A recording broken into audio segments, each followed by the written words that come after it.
Peter Yearsley. The People of the Abyss, by Jack London. Chapter 17. Inefficiency. I stopped for a moment to listen to an argument on the Mile End waste. It was night time, and they were all workmen of the better class. They had surrounded one of their number, a pleasant-faced man of 30, and were giving it to him rather heatedly. "But how about this here cheap immigration?" one of them demanded. "The Jews of Whitechapel, say, are cutting our throats right along." "You can't blame them," was the answer. "They're just like us, and they've got to live. Don't blame the man who offers to work cheaper than you and gets your job." "But how about the wife and kiddies?" his interlocutor demanded. "There you are," came the answer. "How about the wife and kiddies of the man who works cheaper than you and gets your job, eh? How about his wife and kiddies? He's more interested in them than in yours, and he can't see them starve, so he cuts the price of labour and out you go. But you mustn't blame him, poor devil. He can't help it.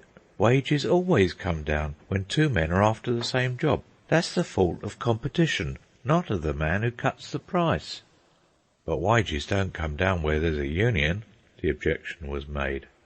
"And there you are again, right on the head. The union checks competition among the labourers, but makes it harder where there are no unions. There's where your cheap labour of Whitechapel comes in. They're unskilled and have no unions, and cut each other's throats, and ours in the bargain if we don't belong to a strong union."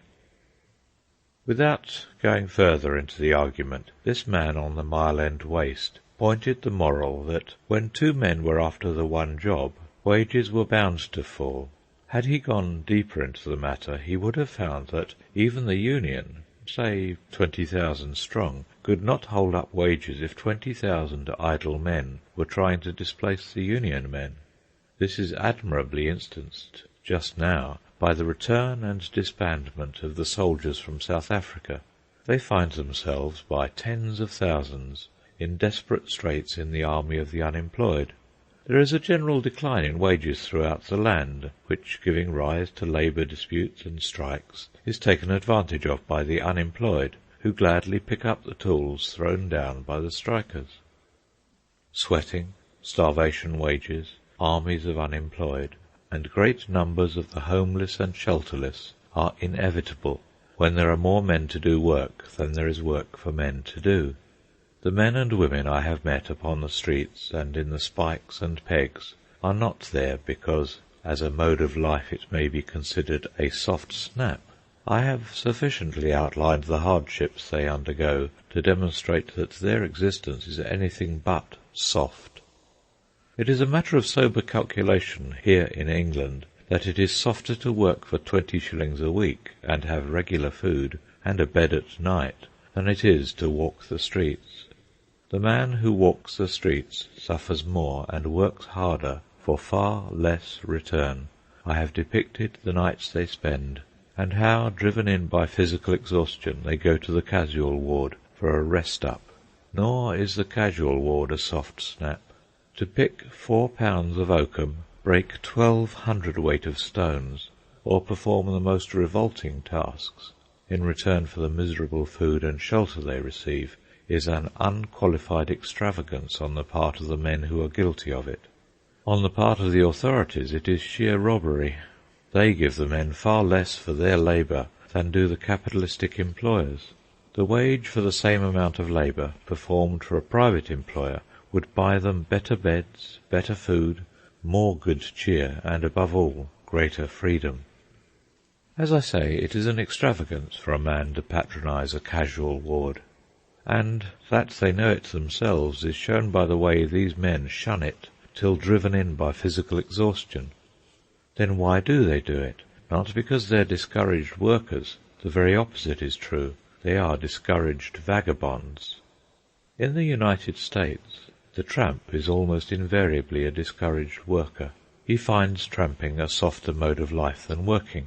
But this is not true in England. Here the powers that be do their utmost to discourage the tramp and vagabond, and he is in all truth a mightily discouraged creature. He knows that 2 shillings a day, which is only 50 cents, will buy him 3 fair meals, a bed at night, and leave him a couple of pennies for pocket money. He would rather work for those 2 shillings than for the charity of the casual ward, for he knows that he would not have to work so hard, and that he would not be so abominably treated. He does not do so, however, because there are more men to do work than there is work for men to do. When there are more men than there is work to be done, a sifting out process must obtain. In every branch of industry the less efficient are crowded out. Being crowded out because of inefficiency, they cannot go up, but must descend, and continue to descend until they reach their proper level, a place in the industrial fabric where they are efficient. It follows, therefore, and it is inexorable, that the least efficient must descend to the very bottom, which is the shambles wherein they perish miserably. A glance at the confirmed inefficients at the bottom demonstrates that they are, as a rule, mental, physical, and moral wrecks. The exceptions to the rule are the late arrivals, who are merely very inefficient, and upon whom the wrecking process is just beginning to operate. All the forces here, it must be remembered, are destructive. The good body, which is there because its brain is not quick and capable, is speedily wrenched and twisted out of shape. The clean mind, which is there because of its weak body, is speedily fouled and contaminated.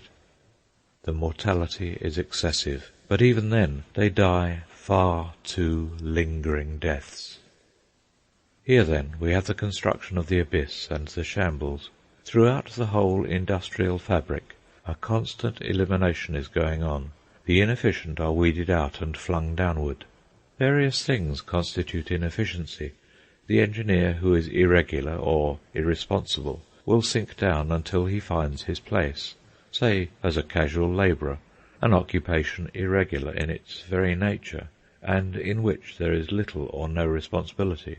Those who are slow and clumsy, who suffer from weakness of body or mind, or who lack nervous, mental, and physical stamina, must sink down, sometimes rapidly, sometimes step by step, to the bottom.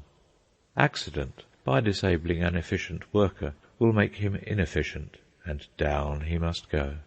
And the worker who becomes aged, with failing energy and numbing brain, must begin the frightful descent, which knows no stopping place short of the bottom and death. In this last instance, the statistics of London tell a terrible tale. The population of London is 1/7 of the total population of the United Kingdom, and in London, year in and year out, 1 adult in every 4 dies on public charity, either in the workhouse, the hospital, or the asylum. When the fact that the well-to-do do not end thus is taken into consideration, it becomes manifest that it is the fate of at least 1 in every 3 adult workers to die on public charity. As an illustration of how a good worker may suddenly become inefficient, and what then happens to him, I am tempted to give the case of McGarry, a man 32 years of age and an inmate of the workhouse. The extracts are quoted from the annual report of the trade union. I worked at Sullivan's place in Widnes, better known as the British Alkali Chemical Works. I was working in a shed, and I had to cross the yard. It was 10 o'clock at night, and there was no light about. While crossing the yard, I felt something take hold of my leg and screw it off. I became unconscious. I didn't know what became of me for a day or 2. On the following Sunday night I came to my senses, and found myself in the hospital. I asked the nurse what was to do with my legs, and she told me both legs were off. There was a stationary crank in the yard, let into the ground. The hole was 18 inches long, 15 inches deep, and 15 inches wide. The crank revolved in the hole 3 revolutions a minute. There was no fence or covering over the hole. Since my accident, they've stopped it altogether, and have covered the hole up with a piece of sheet iron. They gave me £25. They didn't reckon that as compensation. They said it was only for charity's sake. Out of that, I paid £9 for a machine by which to wheel myself about. I was labouring at the time I got my legs off. I got 24 shillings a week, rather better pay than the other men, because I used to take shifts. When there was heavy work to be done, I used to be picked out to do it. Mr. Manton, the manager, visited me at the hospital several times. When I was getting better, I asked him if he would be able to find me a job. He told me not to trouble myself, as the firm was not cold-hearted. I would be right enough in any case. Mr. Manton stopped coming to see me, and the last time he said he thought of asking the directors to give me a £50 note, so I could go home to my friends in Ireland. Poor McGarry. He received rather better pay than the other men, because he was ambitious and took shifts, and when heavy work was to be done, he was the man picked out to do it. And then the thing happened, and he went into the workhouse. The alternative to the workhouse is to go home to Ireland and burden his friends for the rest of his life. Comment is superfluous. It must be understood that efficiency is not determined by the workers themselves, but is determined by the demand for labour. If 3 men seek one position, the most efficient man will get it. The other 2, no matter how capable they may be, will none the less be inefficients. If Germany, Japan, and the United States should capture the entire world market for iron, coal, and textiles, at once the English workers would be thrown idle by hundreds of thousands. Some would emigrate, but the rest would rush their labour into the remaining industries. A general shaking up of the workers from top to bottom would result, and when equilibrium had been restored, the number of the inefficients at the bottom of the abyss would have been increased by hundreds of thousands. On the other hand, conditions remaining constant, and all the workers doubling their efficiency, there would still be as many inefficients, though each inefficient were twice as capable as he had been, and more capable than many of the efficients had previously been.